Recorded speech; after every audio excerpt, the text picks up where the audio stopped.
La segunda temporada de Stranger Things se ubica un año después de los sucesos de la primera, esta vez con nuevos personajes, una trama bastante similar y no mucho más que eso. La serie, creada por los hermanos Duffer, tuvo bastante éxito el año pasado al estrenar de la nada su primera temporada sin mucha campaña de publicidad previa ni que fuera ningún rostro conocido en absoluto, y tuvo muchísimo éxito, en parte gracias al distintivo de todo el tributo y la nostalgia que tiene por la cultura de los años 80. Las referencias fueron algo principal de la serie y por suerte en esta temporada disminuyeron un poco en ese sentido.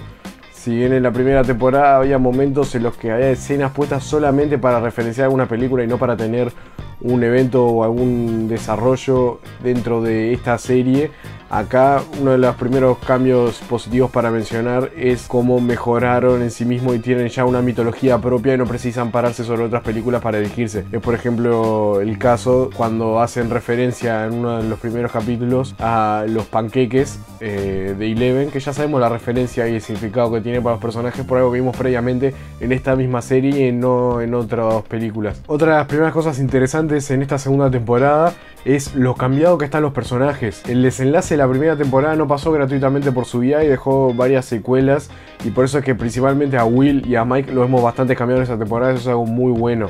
Muchas veces estas cosas se pasan por alto y los personajes quedan como si no hubiera pasado nada, y estaba buenísimo que tracen esta continuidad. A nivel de trama, la misma en esta temporada tarda bastante en plantearse. Los primeros capítulos, que para mí son los mejores de la temporada, dejan bastante abierto el camino al cual va a seguir la trama. Hay algunas sugerencias pero nada fijo, y recién sobre el final, me parece de una forma bastante apresurada, es que resuelven todo el tema con los Demogorgons. O sea, se plantea, se desarrolla y se resuelve muy rápidamente sobre el último tercio de la temporada. A nivel de la trama también hicieron algo parecido a lo que hizo la saga Alien, una de las sagas a las que más referencias tienen, que tenés Alien o Alien 1, como quieran decirle, dirigida por Ridley Scott, donde él pone a un xenomorfo en una nave con determinada cantidad de personas.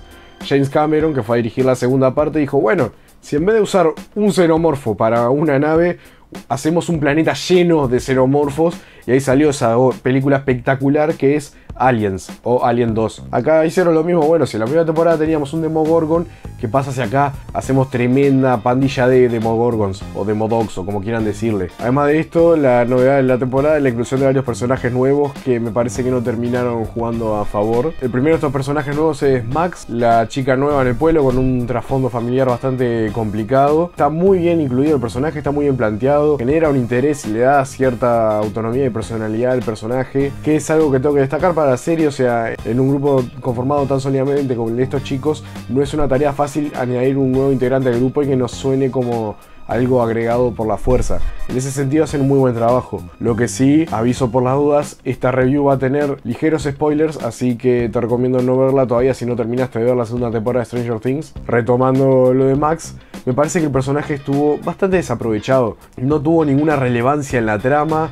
Parecía que iba a ser un personaje más interesante, pero al final solamente es una ama de grupo ahí que habla un poquito, tiene sus momentos tiernos y demás, y es solamente para darle un poco de una historia de amor a los personajes sobre el final.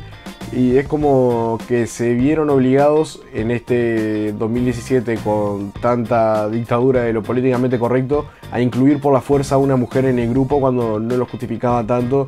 Si bien está presente el tema de que se les viene la pubertad y van descubriendo su sexualidad y tienen que relacionarse con las mujeres o los hombres, pero con el otro de ese modo de alguna manera. Por fuera de eso, el personaje no hizo mucho. Si se hubiera quitado la temporada, lo único que te afectaría casi es la última escena y no mucho más que eso. Y la escena final es más que nada algo de cierre y no es algo relevante a la temporada, no tiene otras consecuencias más allá de en sí misma. Otro personaje nuevo en el barrio es Bob Newby, que es el novio de Joyce, que también fue como un guiño más que nada por meter al actor que interpreta a Sam en El Señor de los Anillos, una obra a la que no paran de referenciar, sobre todo en la primera temporada. Pero por fuera de eso fue como un personaje medio insulso que tiene sus momentos, no terminan siendo determinantes, y está más que nada como para darle una muerte emotiva e innecesaria, a mi entender, sobre el final del sexto capítulo, si no recuerdo mal. Es un personaje también que si se lo quitara, el único problema que se generaría en la trama es quién es el que destraba las puertas en los laboratorios en ese momento. Eso creo que podrían haber buscado otra vuelta como para que fuera otro personaje el que tuviera la solución. Se hubieran ahorrado un personaje que me parece no está bien desarrollado, no tiene importancia en la historia, y podrían haber aprovechado a desarrollar otros personajes que me parece que se quedaron un poco más cortos en ese sentido. Por fuera de eso, me gustó el personaje, en el sentido que era amable, era ameno, tiene una coherencia dentro de sí mismo, o sea, es un personaje capaz que no de mayores luces, pero es muy servicial, amable, y cumplió al fin de cuentas con algo que ya venía establecido desde antes. No es un personaje trascendental en la trama como si son, por ejemplo, Jim Hopper o cualquiera de los otros gurises. Otro personaje irrelevante parece que fue el hermano de Max. Creo que fue volver de vuelta al estereotipo del bully, que ya lo vimos en la primera temporada con Steve Harrington. Muchas de las cosas que hacía el hermano de Max sonaban reiterativas gracias a eso. Y lo único que justificaría su presencia en esta segunda temporada sería el momento en el que muestran lo complicado de la relación con su familia, como si eso justificara su forma de ser, y nada más que eso. Con ver una escena de Steve en su casa y que fuera medio complicado, cerraban ese personaje y ganaban tiempo en pantalla para dedicar a otros personajes. No tiene mayor trascendencia que eso. Por último, el personaje más choto para mí de la temporada fue Cali, que ahí me viene también uno de los principales problemas con esta temporada. La temporada arranca con una escena de un robo y una persecución de Cali y su pandilla, donde la vemos a ella usar sus poderes. Vos viendo esto, a comienzo de la serie decís, esto va a ser determinante en esta temporada. Por algo lo estamos viendo en este momento, entonces ya sea porque se alía con Eleven y entra a hacer cosas malas, o porque se pone en contra de Eleven y hay alguna batalla entre ellas y ella pasa a ser como la villana en esta temporada por encima del Demogorgon. Pero eso fue muy mal resuelto con ese séptimo capítulo, que es horrible. Acá quiero explicar lo que es el concepto del setup y el payoff en un guión y en una película. Un setup es algo que vos introducís en una película, puede sonar como algo de color nomás en un momento o información agregada, pero que después da su tributo y es utilizado más adelante en la historia. Ese momento que se utiliza es un payoff. Por ejemplo, tenemos al comienzo de Volver al Futuro, cuando a Marty le dan un papel sobre la torre del reloj, que ahí habla sin prestarle mucha atención sobre el rayo. Eso es lo que les permite más adelante en la historia saber con exactitud cuándo y dónde va a caer un rayo, que es lo que precisan ellos para justamente volver al futuro. Es esa información que te parece medio de rebote, pero termina siendo trascendental. Si eso no estuviera al comienzo, sería completamente inventado lo que sucede después. Esto pasa en distintas series y películas que van de setups planteados en una película y teniendo payoff en otra, como es en El Padrino 1, donde vemos a Michael cuando discute con Fredo en Las Vegas y le avisa a Fredo que nunca más vaya a poner a alguien por delante de su familia o ponerse en contra de su familia. Eso tiene su payoff cuando al final del Padrino 2 Michael termina ordenando la muerte de Fredo por justamente eso mismo que le advirtió que no hiciera. En esta temporada, ese setup que tenemos en la primera escena con Cali y su pandilla tiene su payoff recién en el séptimo capítulo, y es algo que se resuelve dentro y exclusivamente de ese capítulo. No abarca la temporada, no apareciendo de a pequeños momentos, pero a lo largo de todos los capítulos. Tiene cero construcción y es algo que si vos quitaras ese séptimo capítulo no te cambia en absolutamente lo más mínimo la historia. Solamente vas a tener a Eleven penada de una forma distinta y va a tener un recuerdo distinto para agarrarse en el momento final, que también pareció bastante berreta, pero ya voy a llegar a eso. Incluso esto de los setups y payoff fue algo que hicieron bastante bien con el personaje de Bob, que al comienzo ella cuenta cómo le encantan los crucigramas y los acertijos y ese tipo de desafíos mentales. Eso es lo que lo lleva a armar ese mapa, y eso es lo que genera que tenga sentido y que él pueda destrabar las puertas en ese momento tan crítico. Si bien es un poco extraño que en 1984 alguien de sus características ya tuviera un curso en computación. Recuerdo, 1984. Acá que hayan resuelto lo de Cali de esta manera se siente como una estafa para el espectador. Por fuera de eso, creo que la primera mitad de la temporada me pareció lo mejor de la misma. Fue donde se concentraron más en los personajes, en los cambios que tuvieron, donde le dieron más espacio a los niños, que son lo más importante y lo mejor de la serie. Por favor, lo que actúan estos gurises y lo bien escritos que están, son niños que se comunican y piensan como niños, no adultos haciéndose pasar por niños.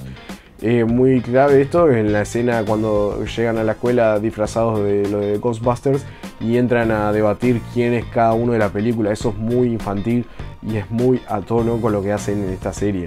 Eso lo quiero destacar porque son buenísimos los gurises y es complicado conseguir niños que actúen tan bien y que tengan tanto carisma y tanta soltura frente a la cámara.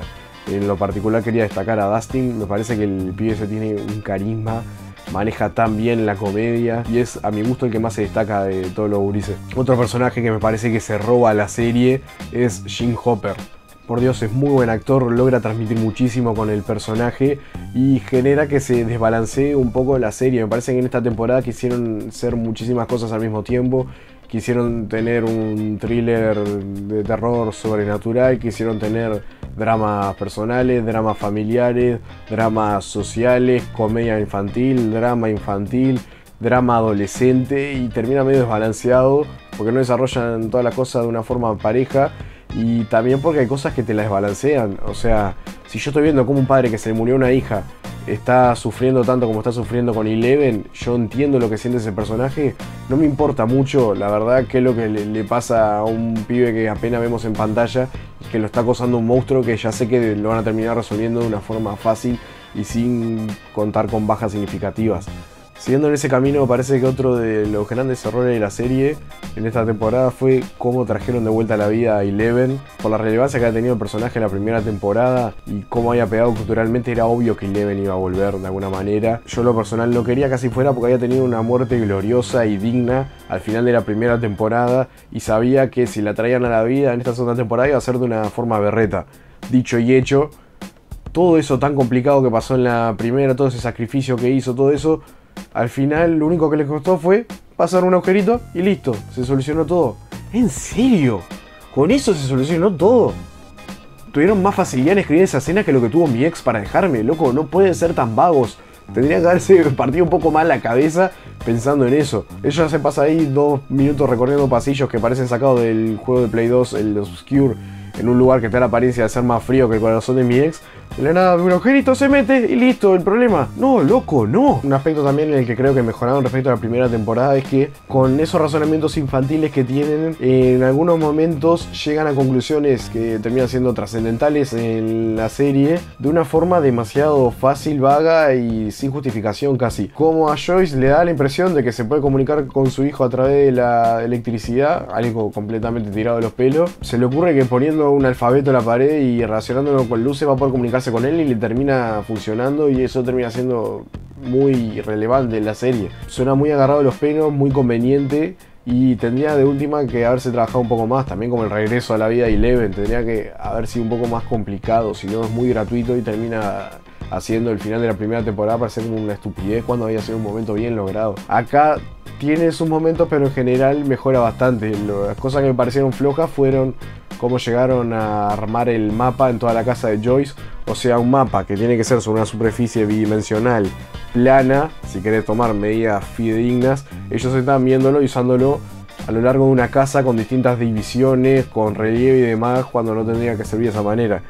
Y también otra cosa que me pareció un error fue que Will se comunicara con ellos por código Morse, cuando los únicos que sabemos que saben código Morse son Jim y Eleven. Con mostrarnos una escena diciendo que Will sabe el código Morse, mostrándonos eso, ya ahí era un buen setup que tenía su payoff en ese momento.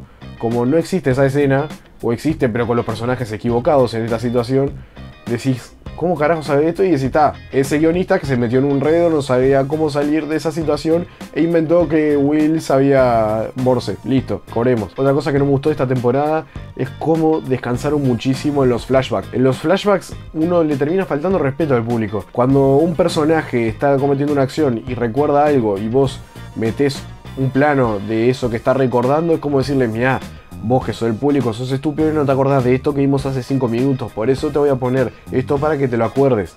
Entonces así te meten recuerdo de cosas que pasaron en un mismo episodio. Esto me rompió bastante los ojos en el momento en que Will está saliendo corriendo de la escuela. En un momento se detiene, recuerda lo que le dijo Bob en el auto y decide enfrentar sus miedos, sus pesadillas. Y le termina saliendo mal. Vos lo ves corriendo, en un momento se detiene y se da vuelta y parece ir hacia el Super Mega Demogorgon 3000.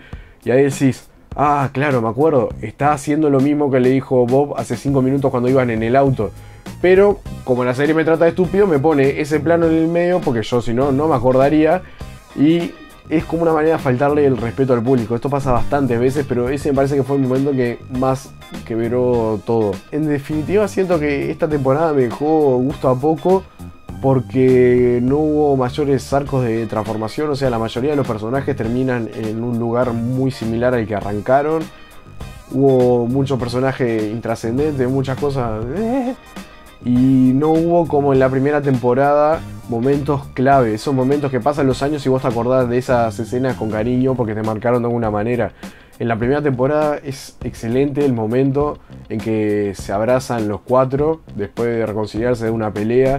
Y como ese tenés varios momentos más que se transformaron en icónicos, como Eleven robando los waffles, Joyce con las luces navideñas y demás. Esta temporada lo único que me llegó es una escena que me pareció preciosa, con Dustin y Steve caminando por las vías del tren y hablando de la vida y de las mujeres, con Steve con una figura paterna y Dustin quebrando un poco el personaje de charlatán y payaso todo el tiempo para mostrarse un poco más vulnerable e interesado, y aparte refleja muy bien esa curiosidad que todos sentíamos de niño en el tema del amor, por decirlo de alguna manera. Me estoy poniendo muy tierno. Por fuera de eso no me queda mucha más cosa de esta temporada. Siento que la temporada fue dispareja, me gustaron mucho más los primeros capítulos que se centraron en los personajes, y después es como que quisieron pisar el acelerador y resolver todo lo de los Demogorgons lo más rápido posible, repitiendo muchas cosas o muchos beats que usaron la primera temporada. Tiene escenas muy similares en las que pasan cosas parecidas, y entonces termina resolviendo con algunos personajes haciendo un plan casero en la casa de alguno por un lado, y de vuelta con Eleven haciéndole un Kamehameha, una concha gigante de fuego por el otro lado. Me dejó mucho sabor a poco en ese sentido, aparte que eso se situaba en el final de la temporada y eso es lo que te genera la sensación final. En resumen, me parece que podría haber rendido mucho más. No fui fan de la primera temporada, pero creo que fue mucho más redondita que esta, si bien creo que esta tiene cosas a destacar. Mi calificación final para la segunda temporada de Stranger Things es de 3 nandos. Bueno, muchísimas gracias por acompañarme en otro Cinenando. Déjame saber en los comentarios qué te pareció la review, si estás de acuerdo, si sí, por qué no, por qué sí. Y ya sabes, si te gustó, compartilo, dale me gusta a la página de Facebook, comentame si querés que comente alguna película en particular. Y bueno, muchísimas gracias, nos vemos en la próxima.